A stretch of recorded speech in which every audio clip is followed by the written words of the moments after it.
Ok, vamos abrir as nossas Bíblias em Hebreus, na carta aos Hebreus. Foi escrita por quem a carta aos Hebreus? Por? Hã? Foi escrita por quem? Não se sabe o autor, irmãos, não se conhece. Não se conhece. As teorias é que ou foi Barnabé, pronto, os estudiosos vão lançando assim algumas ideias, Barnabé ou Apolo. Eu não sei, eu gosto de pensar que foi Apolo porque a carta aos Hebreus é mesmo muito bem fundamentada. É mesmo muito, tem muito sumo, muita... E Apolo era um homem assim. Nós vemos lá em Atos, quando ele pregava, ele convencia as pessoas porque ele tinha... Claro que nós sabemos que não são os argumentos que convencem as pessoas, é o Espírito, mas o Espírito usa os argumentos. E Paulo, também diz que Paulo disputava e persuadia a todos quando entrava nas sinagogas, porque ele conhecia, ele sabia, não é? Não ia para lá artista. Não é? Há pessoas que acham que o estudo e o espírito são coisas incompatíveis. Isso é uma ideia, como é que eu ia dizer? É parva, é uma ideia parva. Okay? Que não tem base nenhuma bíblica, base nenhuma na Bíblia. Não é? Nós, para o espírito agir, nós não precisamos de ter a cabeça vazia. Não, o Espírito usa a nossa inteligência, usa o nosso estudo, usa o nosso pensamento, porque foi Deus que nos criou assim também. Não é? E Deus chama-nos para o servirmos assim. E Apolo era assim, não é? Era um homem que, também é verdade, às vezes não é preciso saber muito para ser usado por Deus. Não é? Muitas vezes Deus usa pessoas que até são analfabetas, e isso também é verdade. Agora não vamos, por causa disso, ser todos analfabetos. Não é? Cada um tem o seu chamado. E cada um tem o seu percurso de vida, não é? Há pessoas que não tiveram instrução, não tiveram, e Deus usa-as na mesma. Mas quem teve, use isso para a glória de Deus. E Apolo usava isso. Então, a carta aos Hebreus, não se conhece o autor, mas eu estou com Martinho Lutero. Martinho Lutero achava que era Apolo, e nós estamos neste mês a comemorar os 501 anos da Reforma Protestante. Portanto, é bom lembrarmos dos nossos pais, não é? Aqueles que fizeram, aqueles que lutaram contra o abuso da palavra de Deus, o abuso, a distorção da palavra e o abuso por parte da Igreja daquele tempo, das pessoas, dos crentes. E que ainda hoje isso acontece. Não é? Martinho Lutero nunca quis sair da Igreja. A Igreja é que o mandou embora, a Igreja é que o expulsou, excomungaram-no. E a Igreja, a verdade é que a Igreja não quis mudar e até hoje não mudou. A Igreja Católica até hoje não mudou.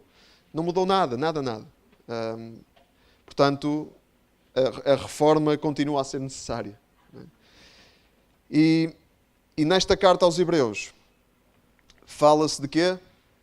Da supremacia de Cristo. Que Cristo é superior a quaisquer outras entidades. Cristo é superior a quaisquer outros poderes. Cristo é superior aos anjos. Cristo é superior aos profetas do Velho Testamento, nomeadamente Moisés, que é o profeta maior, não é? para os judeus.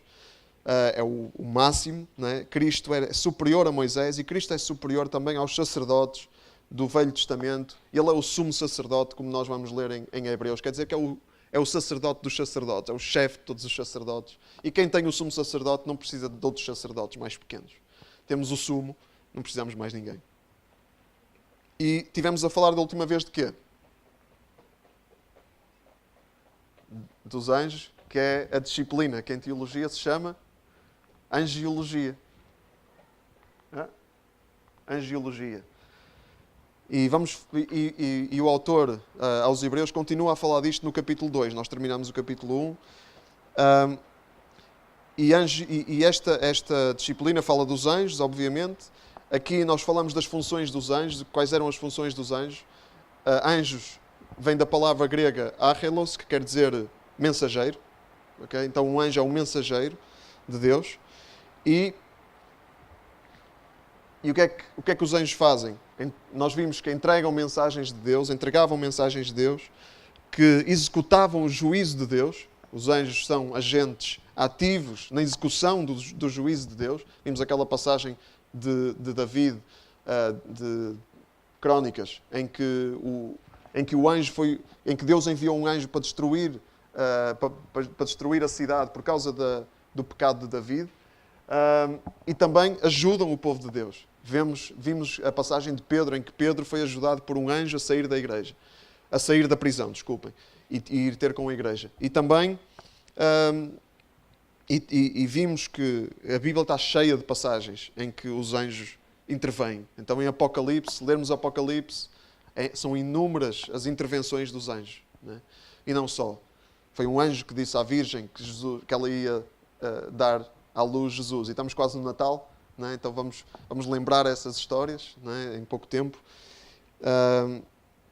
E também vimos que os anjos não são criaturas com asinhas e que andam aí a pairar e tal. E também não são como aquelas estátuas representam. Há criaturas assim, nós vemos que são querubins, a Bíblia chama querubins, não é? Mas os anjos que a Bíblia fala não são, não são bonequinhos de brincar, não é? Eram seres com a aparência de homens, mas com poderes sobrenaturais. Então, o que é que se segue?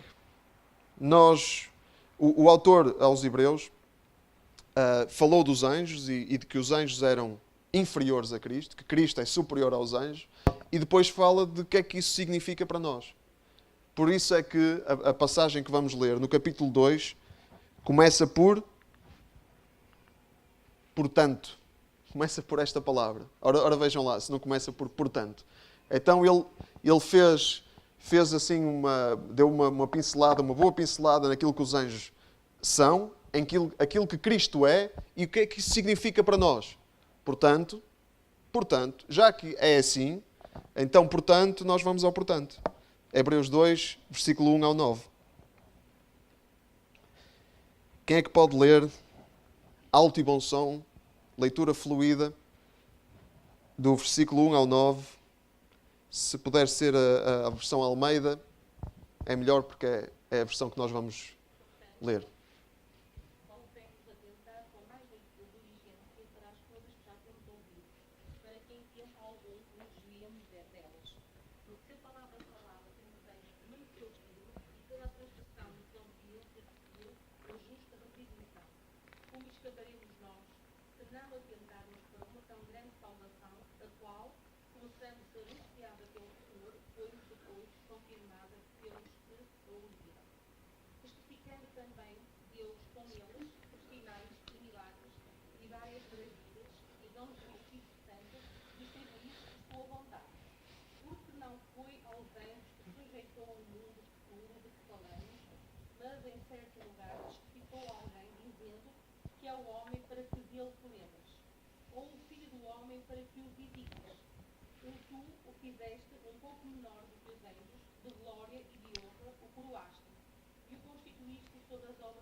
Vemos, porém, coroado de glória e de honra aquele Jesus que fora feito um pouco menor do que os anjos por causa da paixão da morte, para que, pela graça de Deus, provasse a morte por todos.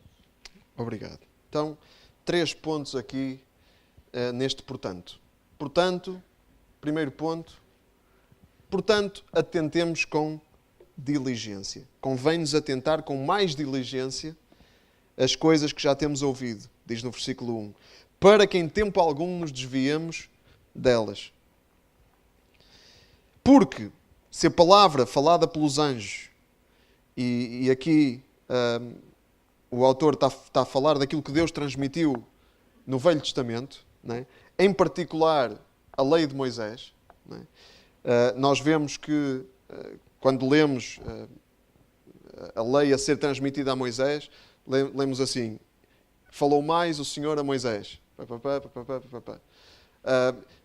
Nós lemos aí que foi o Senhor que falou, mas também lemos na passagem em Gideão, em Juízes, que fala de Gideão, que o anjo estava a falar com Gideão e às vezes até dizia: mas o Senhor falou, o Senhor disse.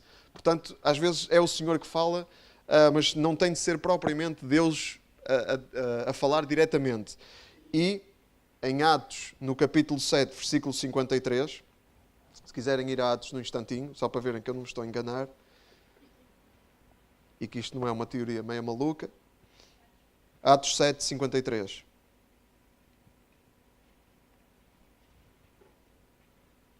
Diz assim, o que é que diz Atos 7, 53? Receberam a lei por meio dos anjos e não lhe obedeceram. Portanto, pelo menos uma parte foi transmitida pelos anjos. Aqui até diz que a lei foi transmitida por meio dos anjos e que o povo não o guardou. Portanto, eles receberam a lei, os hebreus receberam a lei, e a desobediência que aconteceu, né, houve uma retribuição para essa desobediência. Né? Houve uma justa retribuição. Se a palavra falada pelos anjos permaneceu firme, diz no versículo 2, e toda a transgressão e desobediência recebeu a justa retribuição. Né?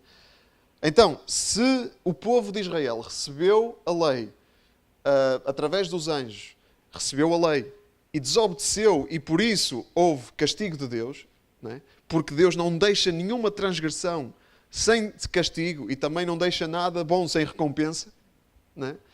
Porque Deus é justo, perfeitamente justo. Né? Se isso aconteceu, o que é que vai acontecer?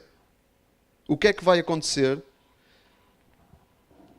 se nós não atentarmos para aquilo que recebemos por meio de Cristo? Esse é o argumento aqui. Então, se os israelitas não desobedeceram à lei, que era lei, né? E tiveram por isso uma justa retribuição, o que é que nos acontece a nós se nós ignorarmos aquilo que Deus nos traz, nos revela por meio de Cristo? O que é que nos acontece? Né? O povo de Israel teve só a lei. A lei é a revelação do caráter de Deus, mas é letra. Nós tivemos Deus. Deus entregou-se.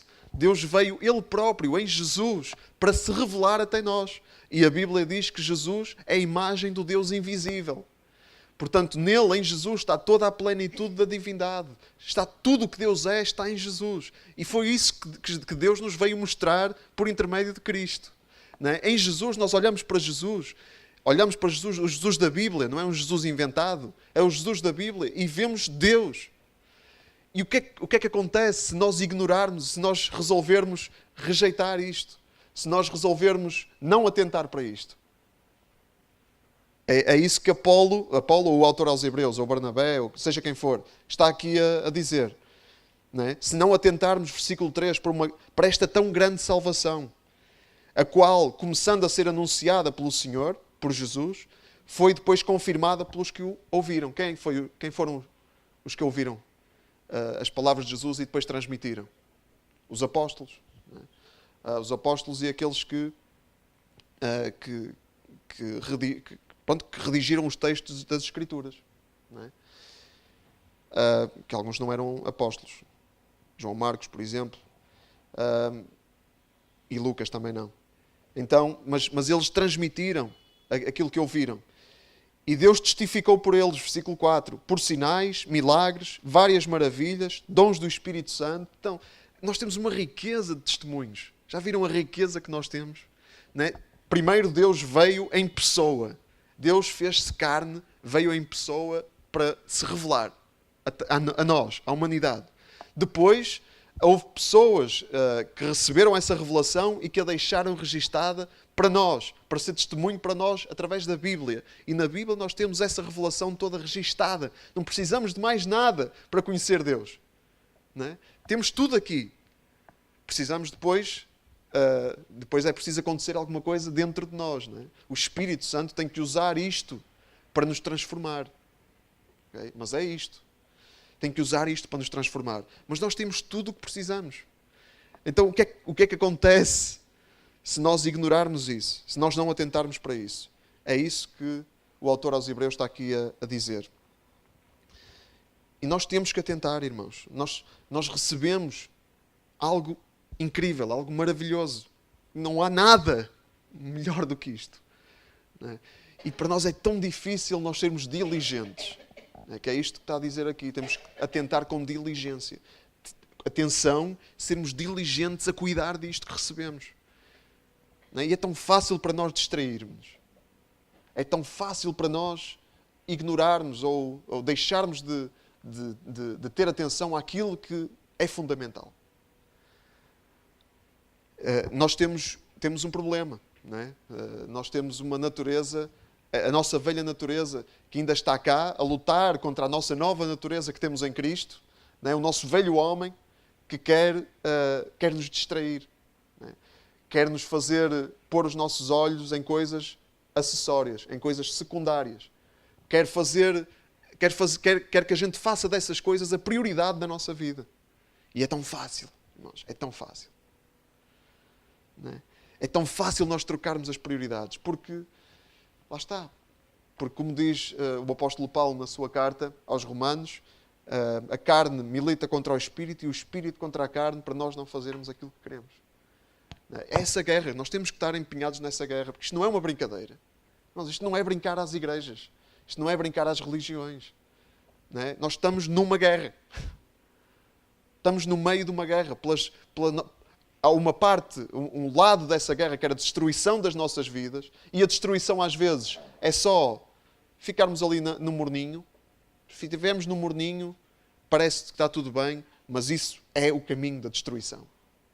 E há outro lado que quer o nosso crescimento, quer que a gente cresça à imagem do homem perfeito que é Jesus Cristo, quer que nós sejamos cada vez mais parecidos com Jesus. E é esse lado que tem que vencer. E esse lado vai vencer, se nós pertencemos a Cristo. Agora, como é que nós estamos a lutar? Como é que nós estamos a lutar? O que é que nós estamos a fazer? Estamos só a viver à custa da misericórdia de Deus?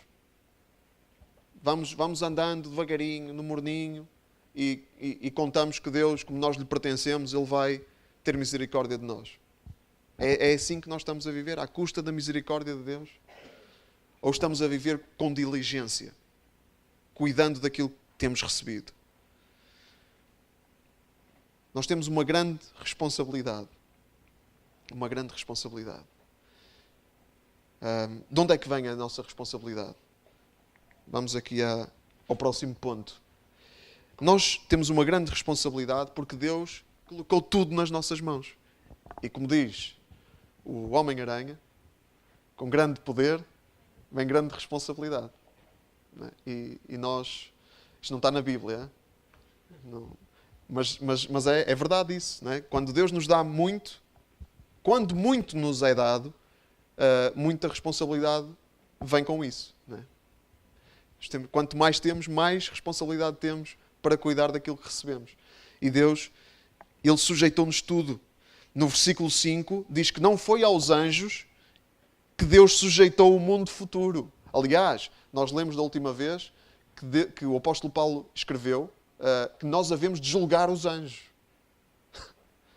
Então, a dimensão da nossa responsabilidade. E nós, enfim, é tão fácil nós não pensarmos nestes termos. Não é? É tão fácil nós pensarmos que andamos aqui, pronto, somos mais uns que andamos aqui. Mas não, mas temos muita responsabilidade, porque muito nos é dado. Não foi aos anjos que Deus sujeitou o mundo futuro. E o autor aos Hebreus, ele fala de um salmo, que é o Salmo 8, um salmo muito bonito, não é? Que diz que é o homem para que te lembres dele, o filho do homem para que o visites. Contudo, tu o fizeste um pouco menor do que os anjos, de glória e honra o coroaste. E o constituíste sobre as obras das tuas mãos. Deus deu domínio ao homem sobre todas as coisas que criou. Não é? O homem abdicou desse domínio porque quis ser ele próprio Deus e entregou tudo a Satanás. Por isso é que a Bíblia diz que ele é o príncipe deste mundo. Satanás é o príncipe deste mundo porque nós lhe demos esse lugar. Nós abdicamos daquilo que era nosso porque queremos tomar o lugar de Deus. Foi isso que aconteceu. Esse é que é o nosso grande problema, é nós querermos ser Deus. Não é? Esse é o nosso grande problema. Isso está cá. Não é? Está cá na nossa velha natureza. E a nossa tendência, a nossa inclinação para querermos sempre ser Deus vai nos acompanhar a nossa vida toda. E essa é a fonte do pecado. é a fonte do nosso pecado. Achamos que nós sabemos mais do que Deus. Achamos que Deus está bem e tal, mas eu é que sei. E isso vale para aqueles de nós que se sentem muito coitadinhos, não é? Porque alguns de nós sentimos muito coitadinhos, somos vítimas e não ouvimos aquilo que Deus nos diz, que isso é mentira. Então isso é querer ser Deus. Isso é querer saber mais do que Deus. Não é? Quando eu acho que sou muito coitadinho. E também vale para quando eu acho que sou o máximo. É eu a dizer que Deus não sabe do que está a falar e eu é que sei. Não é? Então vale para os dois lados. Esta inclinação está sempre connosco. Mas Deus tem algo diferente para nós. Não é? Deus sujeita-nos o mundo futuro. Em Cristo nós temos esta promessa, que nós vamos ter novos céus e nova terra, vamos julgar os anjos, não é? Vamos ficar em lugares de grande responsabilidade, de grande autoridade. É para isso que Deus chama a sua igreja. Deus chama a sua igreja para tomar o domínio em Cristo. Aquele domínio que nós demos a Satanás, nós agora tomámo-lo em Cristo. Em Cristo. Não somos nós. O poder não é nosso, mas em Cristo nós temos esse poder. Porque em Cristo nós temos a vitória. Não há nada que não esteja sujeito a Cristo. E em Cristo também não há nada que não nos esteja sujeito. Nós somos de Cristo e por isso tudo é nosso. Diz também o apóstolo Paulo. Não é? Tudo é vosso. E vós de Cristo e Cristo de Deus. Então, irmãos, é esta dimensão, é para esta dimensão que Deus nos quer levar. Então, isto aqui de que tudo nos está sujeito, isto aqui depois, como nós fazemos sempre com todas as coisas, nós distorcemos isto também. Para cada verdade, nós temos uma distorção. Que vem de Satanás. Não é? Tudo aquilo que Deus faz ou diz, Satanás tem algo falsificado para oferecer. Não é? Tudo. E que distorções é que anda aí? Olha, esta ideia de que tudo nos está sujeito, para algumas pessoas significa que até Deus nos está sujeito. Então que Deus é obrigado a fazer aquilo que nós achamos que Ele deve fazer. Que Deus é obrigado a dar-nos uma vida confortável. Que Deus é obrigado a dar-nos... Temos que nos sair bem em tudo. Um cristão não pode. A vida não lhe pode correr mal a um cristão. Tem que tudo correr bem, porque tudo está sujeito. Pois, só que... E Deus? Se calhar estamos a esquecer dele aqui. Porque, como nós vemos na Bíblia, Deus tem propósitos para quando as coisas correm mal. É verdade, às vezes as coisas correm mal por nossa culpa, mas muitas vezes as coisas correm mal, irmãos, porque é plano de Deus. Isto na mente de algumas pessoas, isto é das maiores heresias que pode andar aí. Mas nós vamos à Bíblia e vemos que os discípulos foram perseguidos, foram mortos, a vida não lhes correu propriamente bem. Parece, não é? Quando Herodes matou Tiago à espada, parece que a vida não lhe correu muito bem aí. O que é que aconteceu? Aí, foi Deus que se esqueceu dele? Ou não lhe estavam sujeitas todas as coisas também a Tiago como a nós? Estavam-lhe sujeitas todas as coisas. Mas Deus tem propósitos mais elevados do que aquilo que nos é confortável ou agradável. Mas nós pegamos nisto de que tudo está sujeito a nós e distorcemos isto. Transformamos isto numa coisa que se chama teologia da prosperidade, que ainda anda aí muito, muito viva, não é? E que diz que como tudo nos está sujeito, a vida nunca nos pode correr mal. Se correr mal, é falta de fé. Ótima maneira de arrumar as coisas, não é? Pois, é uma distorção desta verdade.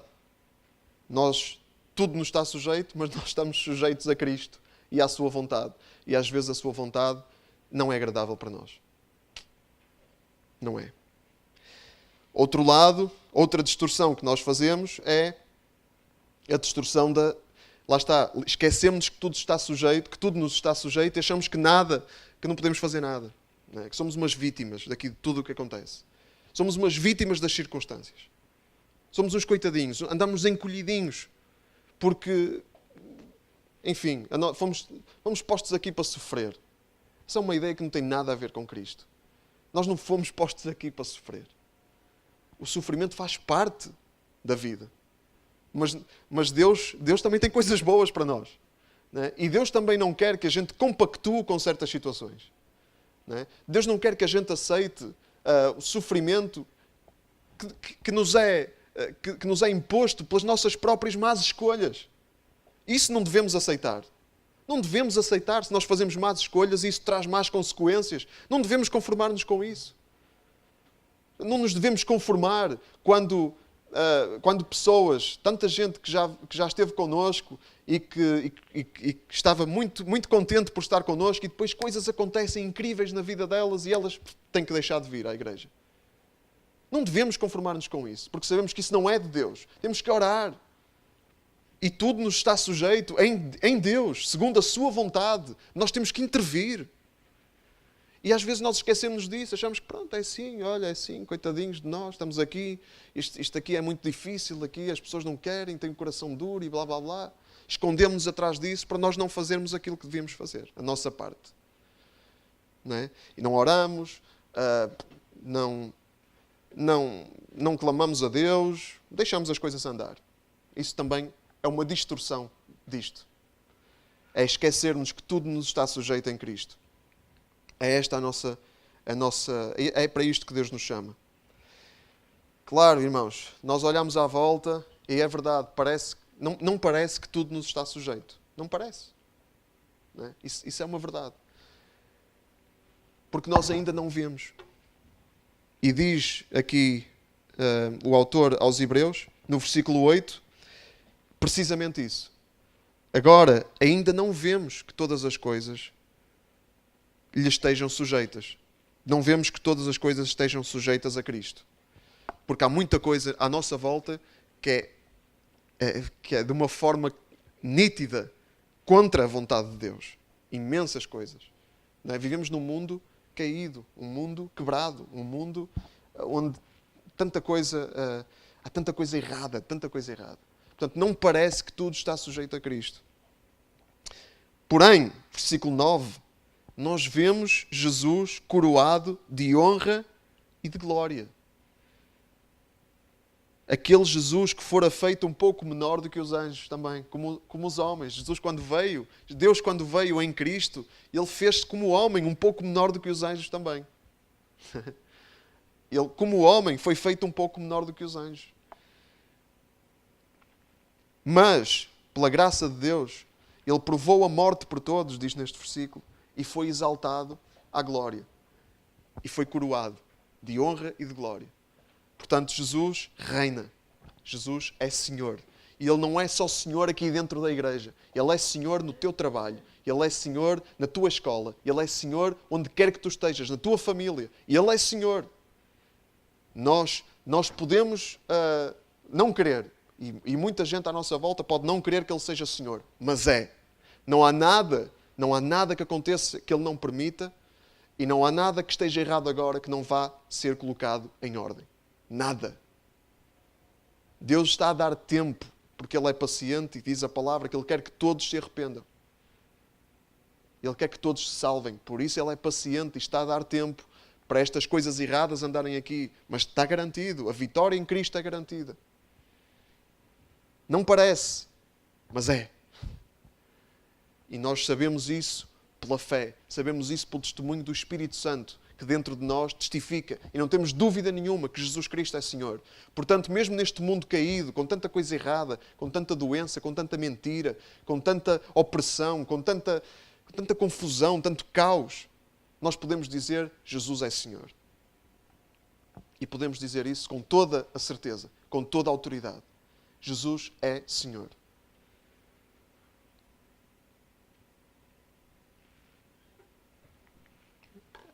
A ideia é um bocado esta. Longe da vista, mas perto da glória. Não é? Podemos não ver, E diz a Bíblia, esperança que se vê não é esperança.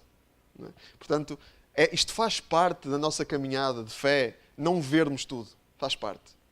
A Bíblia promete-nos, Deus promete-nos na sua palavra que nós vamos ver de uma forma perfeita mais tarde. Agora vemos as coisas meias enevoadas, meias turvas. Não vemos. Temos que andar pela esperança. Temos que andar pela fé. Mas vai haver um dia em que não vamos precisar nem de esperança nem de fé, porque vamos ver claramente à nossa frente. Por isso é que a Bíblia diz que vai passar a fé, vai passar a esperança, mas o amor não passa. O amor fica, porque Deus é amor. Nós não vamos precisar de esperança nem de fé, mas agora que estamos aqui precisamos. Precisamos de confiar sem ver. Precisamos de esperar por algo que ainda não vemos, mas que temos a certeza que vem. Porque é promessa de Deus. E nós na cruz vemos este Jesus. Ele foi feito um pouco menor do que os anjos, encarnou como homem, mas pela sua morte ele venceu. Pela sua morte na cruz, ele venceu. Aquilo que parece uma grande derrota, na realidade, é a vitória de Jesus sobre todos os poderes. Porque ele levou sobre si tudo aquilo que amarrava o homem. Ele levou sobre si todo o pecado. Tudo aquilo que provoca destruição já foi vencido na cruz por Cristo. Tudo aquilo que provoca todas as coisas erradas, que nunca foi propósito de Deus para o mundo, mas que o homem provocou, já está vencido na cruz. Está vencido. Agora, isto vai ser consumado no seu devido tempo. O nosso papel aqui é esperar com fé e espalhar o reino de Deus. Semear o reino de Deus. Espalhar à nossa volta estas verdades, que em Cristo há vitória. Espalhar estas verdades que a eternidade é para começar agora. Com todas as coisas erradas que há à nossa volta, mas para começar agora. Aquilo que vamos encontrar no céu, quando Deus fizer novos céus e nova terra, aquilo que vamos encontrar é aquilo que temos que começar a viver já aqui. E isso é tão difícil também. Mas é esse o propósito de Deus. Não é? Aquilo que vamos ter no céu, a unidade perfeita entre todos os cristãos, entre todos aqueles que reconhecem Jesus como seu Senhor e Salvador, é para começar a viver aqui. Por isso é que a igreja é um ensaio. Não é? É um ensaio e também um agente missionário de Deus no mundo. Luz no mundo. Não é? Mas a igreja é um ensaio. Nós aqui devemos praticar aquilo que depois no céu vamos viver de forma perfeita. Não é? Praticar ser família, ser transparentes uns com os outros, abrir as nossas vidas, partilhar as nossas vidas. E isso é um processo também que precisamos de caminhar nele, precisamos de viver isto, precisamos de pedir perdão a Deus quando não vivemos isto, precisamos de levantar-nos quando tropeçamos, quando as coisas não correm bem, e não perder a fé, não perder a esperança, mas caminharmos juntos. Não é? Então, louvor a Deus, adoração a Deus, aquilo que vamos ter no céu de uma forma perfeita, é para começar a viver aqui, mesmo que de uma forma imperfeita. Não é? Louvar e adorar a Deus como se estivéssemos no céu. Mesmo com todo o sofrimento, mesmo com toda a dor, mesmo com todas as dificuldades que vivemos, é para louvar a Deus aqui como se estivéssemos no céu. Porque Cristo já venceu. E é essa a nossa esperança. Tudo começa e termina em Cristo. E em 2 Coríntios, Paulo diz isto: o amor de Cristo absorve-nos completamente. O amor de Cristo absorve-nos completamente. Pois sabemos que Ele morreu por todos. Então, todos morreram. E Ele morreu por todos, para os que vivem, já não vivam para si mesmos, mas para aquele que por eles morreu e ressuscitou. Cristo morreu e nele nós podemos morrer também. Nós morremos também. Se aceitamos o seu sacrifício, nós também morremos. Morremos para quê? Morremos para tudo aquilo que é contrário a Deus. Morremos para o pecado. Morremos para tudo aquilo que nos domina. Morremos para nós mesmos. Jesus morreu por todos, para que aqueles que vivem já não vivam para si mesmos. Morremos para nós, já não vivemos para nós, vivemos para aquele que por nós morreu e ressuscitou. Vivemos para Cristo. E isso chama-se liberdade. Essa é a verdadeira liberdade. disse Jesus, e conhecereis a verdade, e a verdade vos libertará. Então, pelo sacrifício de Cristo, nós temos tudo isto. Em Cristo somos mais que vencedores. Mas há que viver esta morte. Isto de morrer para nós mesmos tem muito que se lhe diga. Não é? Muito que se lhe diga. Há muito aqui para explorar. Temos tanto para explorar que temos material aqui para a vida toda. Não é? De morrer para nós mesmos. Nós estivemos a falar no retiro de casais, ainda ando a mastigar aquilo que ouvimos, e estivemos a falar de sacrifício, e que o casamento é um ótimo, não é o único, não é o único, há muitos contextos onde podemos viver isto, mas o casamento é um bom contexto para se morrer para si mesmo. Não é? Mas não é só no casamento. A igreja é um bom contexto para se morrer para si mesmo. Qualquer comunidade, a família é um bom contexto para morrermos para nós mesmos. Qualquer comunidade é um bom contexto. Porque nós, quando nos misturamos com os outros, percebemos que nós não somos o suprassumo. Nós não somos a última bolacha do pacote. Como se diz, não é? E percebemos que não se trata de nós. Trata-se de algo maior do que nós. Trata-se de Deus. Trata-se das pessoas que estão à nossa volta. Por isso negamos-nos a nós mesmos. Irmãos, Deus dá-nos muitas opções. Não é? Temos muitos contextos onde podemos aprender a morrer para nós mesmos. E quando morremos para nós mesmos, vivemos para Cristo. E somos livres. Não é? Somos livres. Vamos viver em liberdade. Amém? Em Cristo podemos, conseguimos. Em Cristo temos vitória. Vamos ficar de pé nesta manhã.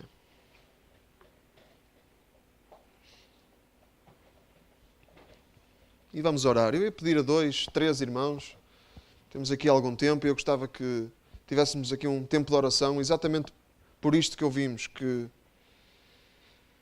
sim, que Deus